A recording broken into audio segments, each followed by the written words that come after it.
uJesu Kristu uyinkosi bazalwane. Ngiyanibingelela egameni likaJesu waseNazaretha. Umama Mlambo lo bazalwane, egameni likaJesu umthanda kakhulu uNkulunkulu. Mina ngifuna ukukhuluma ngobama ufakazi bazalwane egameni likaJesu mayelana neduku. Izwi liyasho lithi ngenxa yesithunzi sengelosi owesifazane makabe nophawu ekhanda lakhe. Amen. Mina-ke bazalwane iduku bengilifaka nje ngaso sonke isikhathi. Ngiyalala, ngiyavuka, everywhere la ngikhona iduku ngilifakile. Kodwa kuthe ngelinye ilanga bazalwane ebusuku nje ngilala, ngoba uma ngilala ebusuku ngifaka enye into engathi isigqoko but esitight ngoba iduku liyaphuma ebusuku. Ngingasiboni-ke leso sigqoko leso, bese ngivele ngiyalala nje ngathwele ekhanda. Kuthe ebusuku bazalwane kwavele kwafika izwi. Walathi izwi, into yakho yokuthwala ekhanda ilapha ya. Wakhomba nje kanjena ngomuno umuntu owayekhuluma wathi into yakho yokuthwala ekhanda ilapha ya. Ngavuka, mangivuka ngempela ngayithola ikhona lapho ade ngikhonjiswa khona.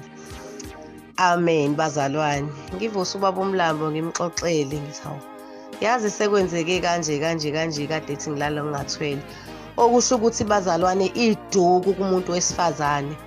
Ngabe uyalala, ngabe uhleli emzini wakho, ngabe usethexini, ngabe usetoilet, ngabe ukephi, everywhere uma ongcwele la isikhona ukhona.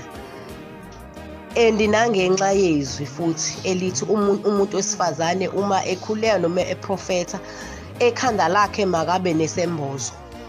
Khona isikhathi esiye sikufice ukuthi kukhuleka njengamanje.